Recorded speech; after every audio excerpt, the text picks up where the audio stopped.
Hi, my name is Peter Malouf. I'm the current mayor of Town of Mount Royal, and I'm running for a second term as mayor of Town of Mount Royal. First of all, I'd like to thank the Suburban for inviting me to respond to 3 questions. And I'll start with the first question. What is your position on getting the Cavendish extension to alleviate traffic? Well, I'm extremely passionate about getting the Cavendish to Cavendish extension done. I've worked very closely with the 2 mayors of the adjoining municipalities, Alan D'Souza and Mitch Brownstein, along with the deputy mayor of Côte Saint Luc, to Mitch Brownstein, Deidre Burkew.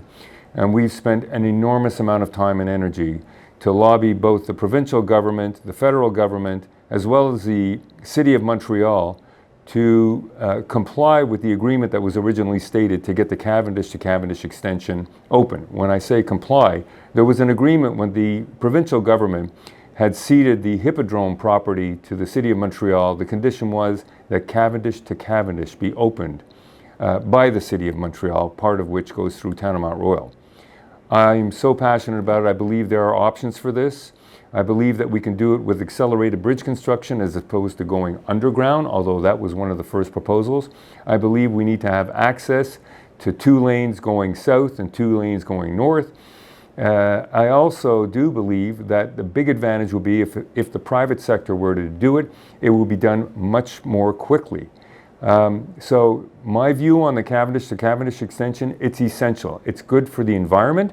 It'll unclog traffic, so cars won't be sitting in traffic forever.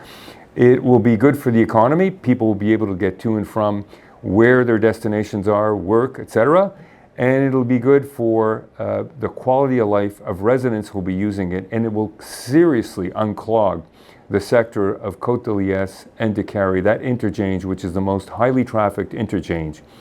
It's estimated the most highly trafficked interchange in Canada right now. Over 1 million vehicles per day cutting through there.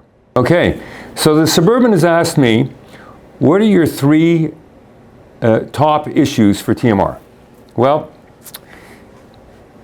it's tough to isolate 3 top issues, so I'm going to give a couple of bonus issues in response to this, because municipalities are quite complex, and progressive municipalities like TMR are even sometimes a little bit more complex. Right now, we're completing our community and sports center. It's taken 37 years of too much discussion to come to this point, and I've succeeded, in spite of a divided council, to be able to get this community and sports center finally bid on and in construction as of today. We are well on our way to build that sports center. It's a phenomenal opportunity for residents to improve and to maintain their healthy lifestyle and be part of a community and have places to visit.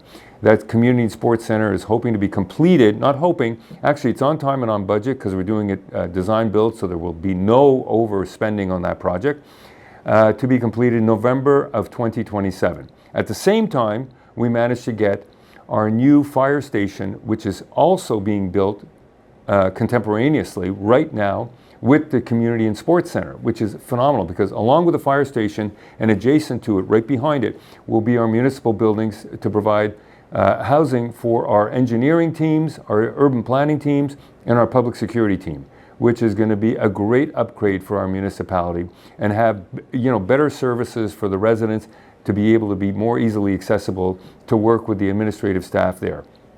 Now, that's one part of the challenges.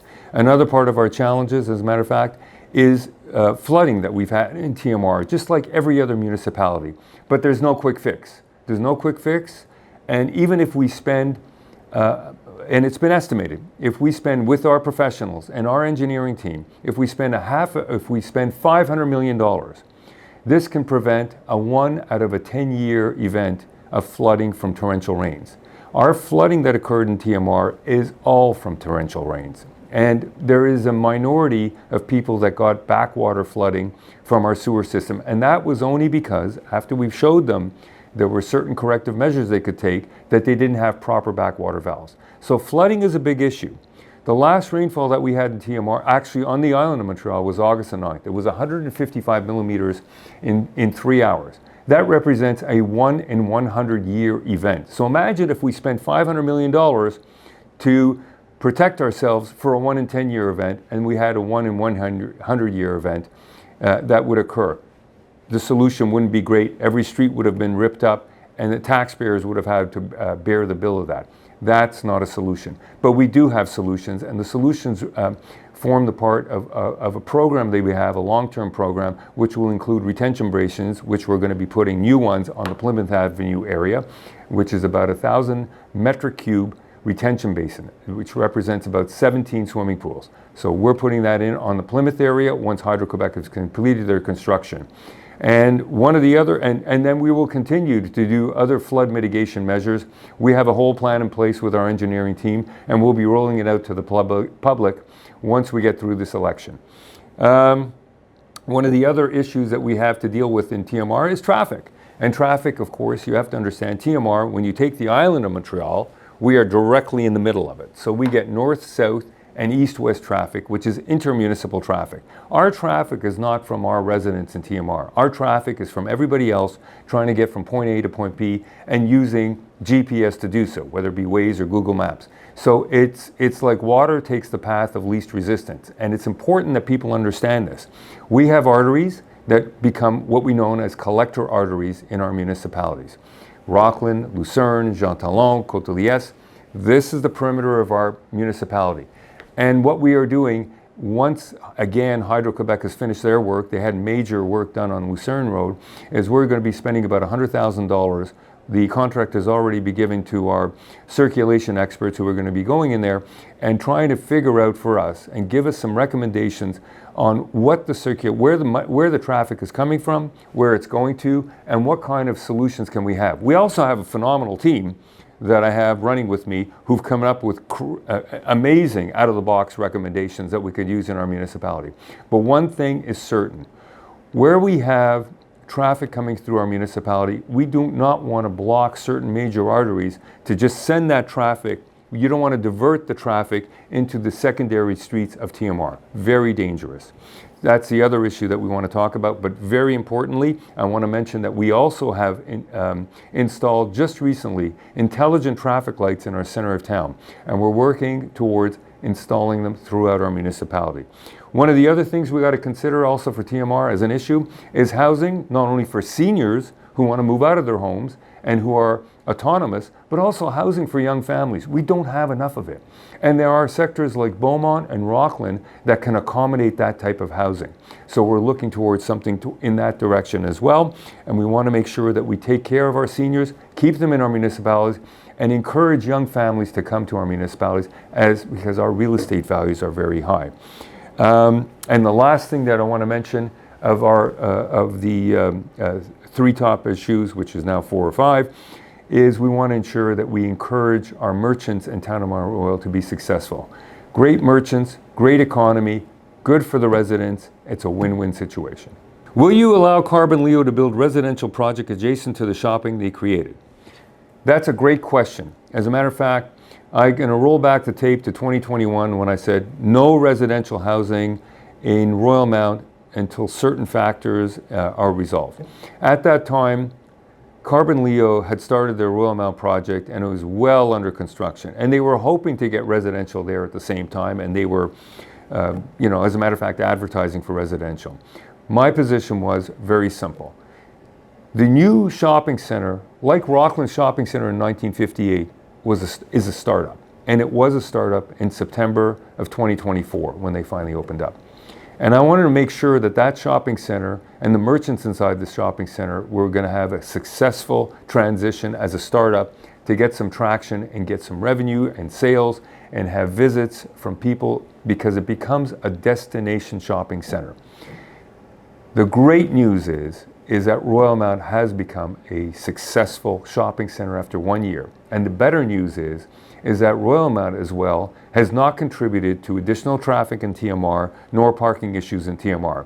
And how do I give you that answer? It's because it's based upon the fact that we haven't had one complaint from residents in TMR to our public security or our administration after 1 year of operation at Royal Mount. Regarding residential, there are certain conditions that have to be met for residential. We all know that mixed use properties with commercial and residential do not contribute to traffic because the people who are living in the area will shop in the area, so they don't have to get in their cars and go anywhere.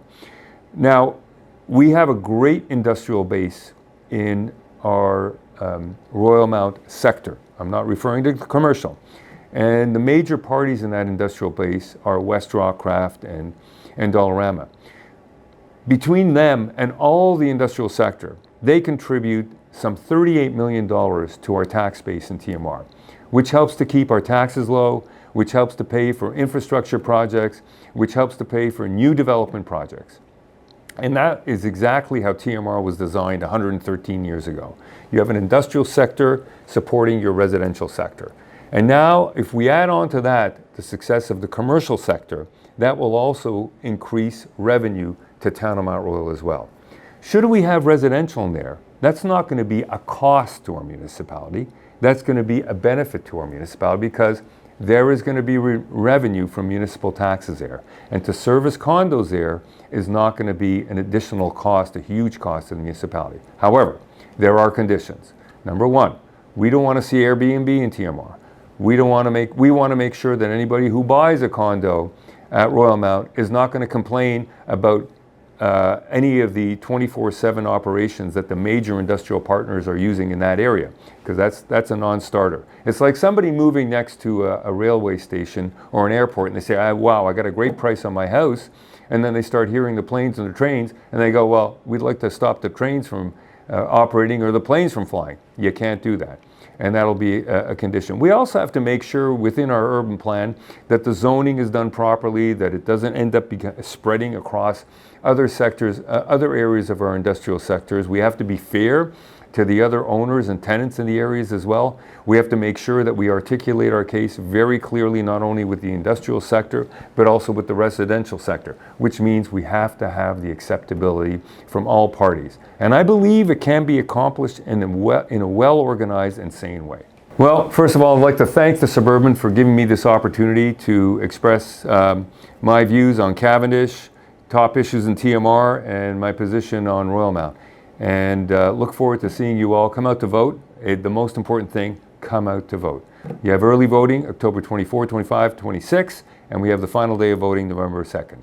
Look forward to seeing you all on November 3rd as your new mayor of TMR. Thank you very much.